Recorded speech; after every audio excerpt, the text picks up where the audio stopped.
The rain over Zhengchang did not fall. It heavy-handed its way through the smog, coating the neon signs of the tech district in a greasy, blurred smear. At 22, Ren was a ghost inhabiting a living body. He stood under the rusted awning of a convenience store, his breath pluming white in the November chill. His sneakers were soaked through, the cheap canvas soles having surrendered to the puddles 3 blocks back. In his right hand, he clutched a plastic bag containing 2 cartons of instant noodles and a single, bruised pair. In his left pocket, his phone buzzed with a text from Lily, asking if he was almost back because the apartment heater was clicking again and freezing. He loved that nickname for her, Leaf. Fragile, bright, something that needed shielding from the wind. He had spent the last 3 years working 12-hour shifts at a logistics warehouse, followed by 4 hours of ghostwriting web novels for pennies, all to ensure Lily could finish her design degree without the crushing weight of student debt. They lived in a semi-basement apartment where the ceiling leaked when the people upstairs took a bath, but when Lily smiled and split a single bowl of noodles with him, Ren believed he was the richest man in Jiangcheng. He stepped out from under the awning, ready to brave the downpour, when the world stopped. It didn't just quiet down, it froze. A stray cat, mid-leap over a puddle, hung suspended in the air. A drop of rain remained fixed 3 inches from Ren's nose, reflecting the red glare of a traffic light. The ambient roar of city traffic died into absolute, suffocating silence. Then, the air in front of him tore open. A holographic interface, obsidian black and bordered by geometric veins of pale gold, materialized in his line of sight, announcing that the wealth system had detected a compatible soul and offering to rewrite his destiny of poverty in exchange for his capacity for higher emotional resonance.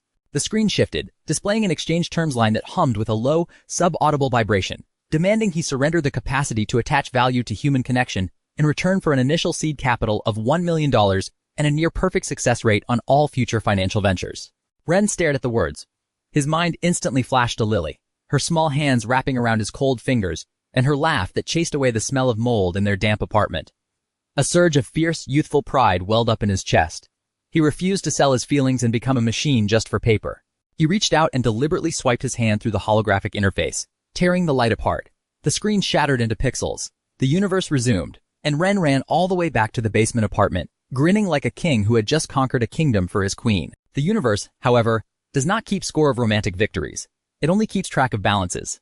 2 years later, the romance began to rot under the humidity of their basement. Lily's graduation came and went, but the design market was saturated. She spent her days sending resumes into a void, while Ren took on a third job, his eyes permanently bloodshot and his skin turning a sickly gray from sleep deprivation. The arguments didn't start with an explosion. They started like a slow leak over unshared movie nights and the rising price of his mother's medication. Love, Ren discovered, required a certain level of atmospheric pressure to survive. Without money, it evaporated into frustration, blame, and a heavy, unspoken disgust. The final blow landed on a Tuesday. Ren's mother collapsed at the textile mill, requiring an immediate, elective cardiovascular surgery that cost $80,000, an astronomical sum that might as well have been $80 million. Desperate, his dignity entirely eroded, Ren went to the headquarters of Xingxi Creative, the high-end design firm where Lily had finally landed a junior role, intending to ask her boss, a notorious venture capitalist named Edward Chen, for an advance or a loan.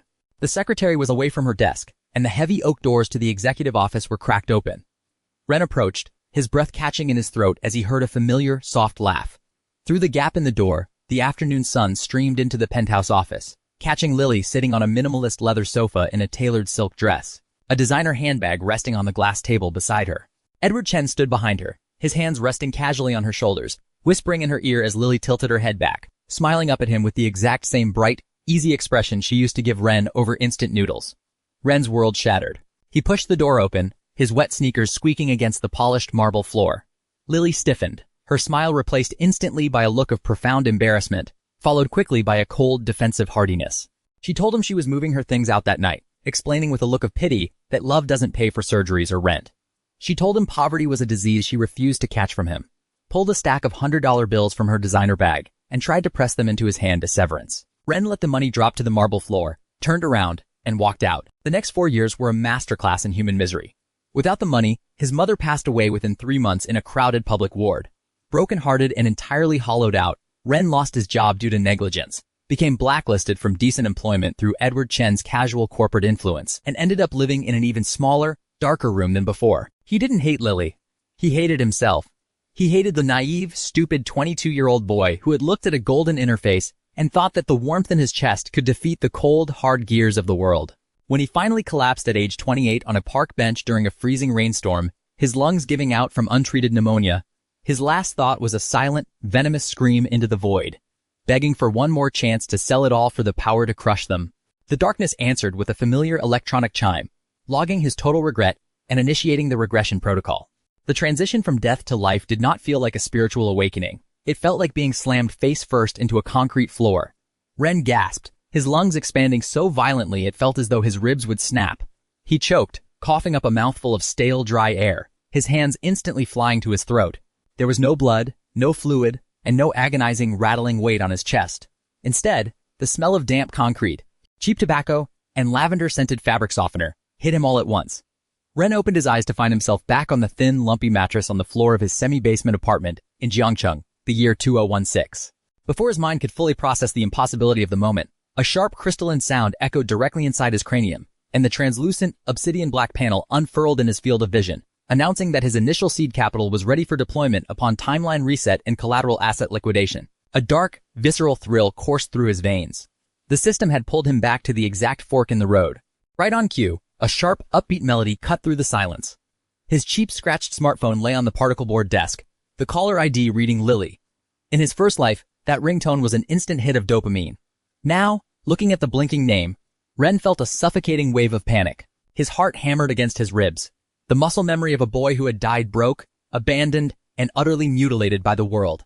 The phantom pain of his mother's agonizing death in the crowded public ward flared in his chest, making it hard to breathe. He could not survive another round of being human. He stood up, his legs shaking, walked over to the desk, and swiped to answer. Lily's voice came through the speaker, high-pitched and tinged with stress, demanding 500 yuan for a cab and drinks at a networking dinner at the Grand Hyatt with Edward, claiming it was for her future.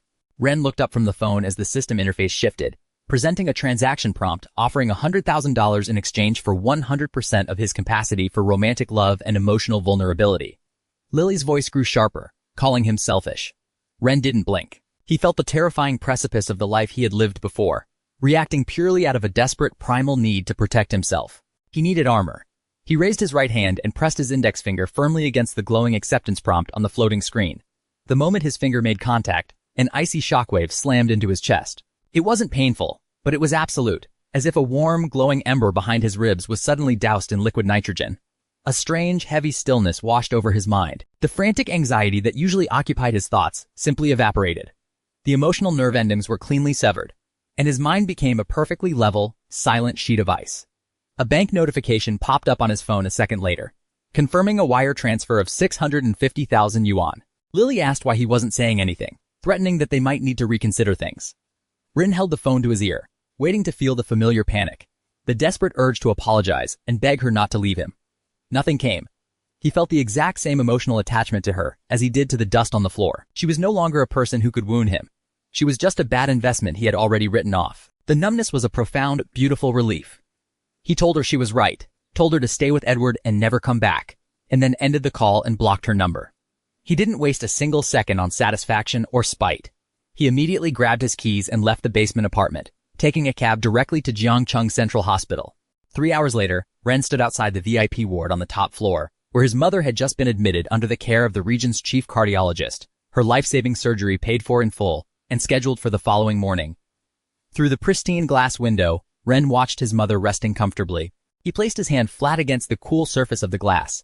Inside his chest, there was no overwhelming rush of tearful joy, but his logical mind looked at her stable vitals and reached a definitive conclusion. He had bought her life and his own safety. Looking at his reflection, Ren felt a profound, quiet satisfaction. He was entirely hollowed out, incapable of ever truly loving another human being for the rest of his days. But he knew he would never regret the bargain. It was a fair price for peace. The transition from a millionaire to a billionaire required two things: the absolute elimination of risk and the total abandonment of regret.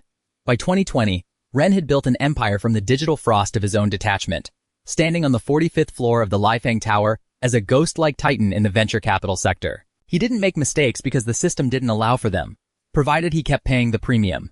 He was not a cruel man. Within the corporate landscape, he was uniquely decent, providing the highest wages in the tech district, comprehensive healthcare, and strict 40-hour work weeks. His personal secretary, Maya, stepped into the office holding a tablet to deliver a quarterly audit on the Employee Welfare Fund, noting that the board questioned a 15% increase in mental health stipends.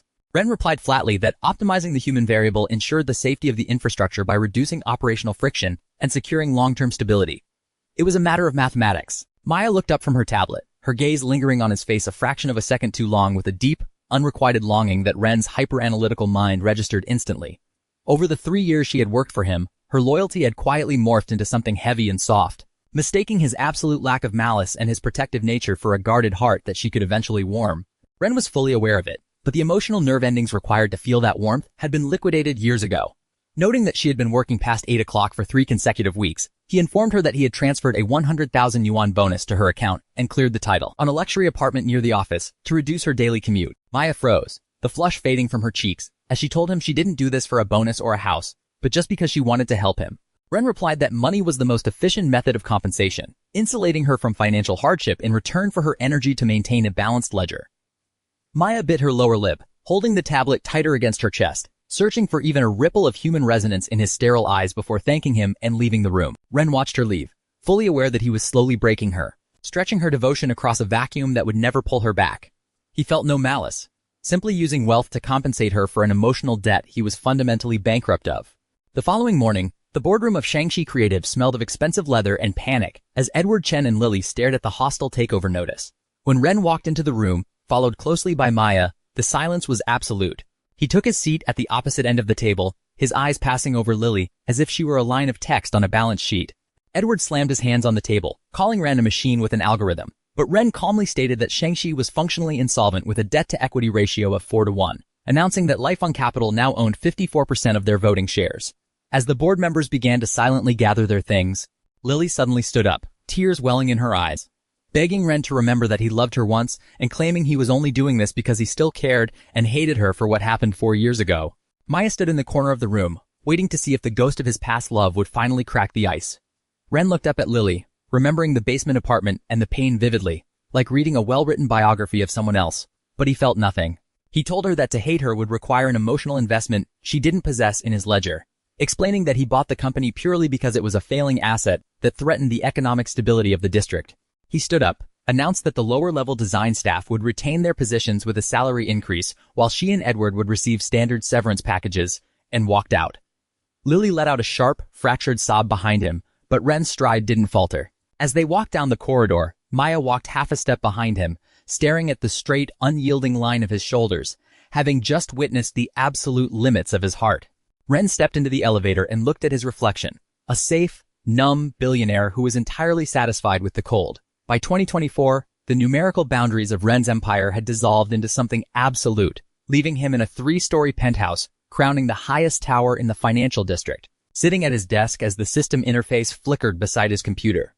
It offered a final contractual tier of sovereign influence in exchange for the liquidation of his remaining conscious archives, including his memory and core identity. Ren stared at the prompt, his analytical brain running a rapid calculation. His mother was healthy, his businesses were perfectly optimized, and he had already traded away love, vulnerability, and regret to buy this absolute safety. If he took the final step, the machine would become the empire, and he would no longer exist to witness the security he had built. He raised his hand away from the screen, decided the transaction was inefficient, and commanded the contract to freeze at its current tier. The system chimed administratively, locking the infrastructure at Tier 3 and leaving him fully aware that he would never truly love another human being for the rest of his days. He was entirely satisfied with that math. The following morning, Ren stepped into his private office at exactly 8 o'clock to find the climate control perfect and his black coffee waiting. But sitting directly in the center of his leather blotter was a small stack of items, a digital security keycard, a company smartphone, the keys to the luxury apartment on West Road, and a standard corporate badge belonging to Maya Lin. There was no resignation letter and no emotional confrontation. Maya had simply erased herself from his infrastructure. Ren stood motionless, his mind effortlessly reconstructing her departure. He knew exactly why she had left. Every time he gave her a bonus instead of a compliment, she had been trying to find a man inside a monument, finally realizing the monument was empty. For a fleeting microscopic fraction of a second, a sharp, phantom twitch echoed behind Ren's ribs, a cold memory of what heartbreak used to feel like.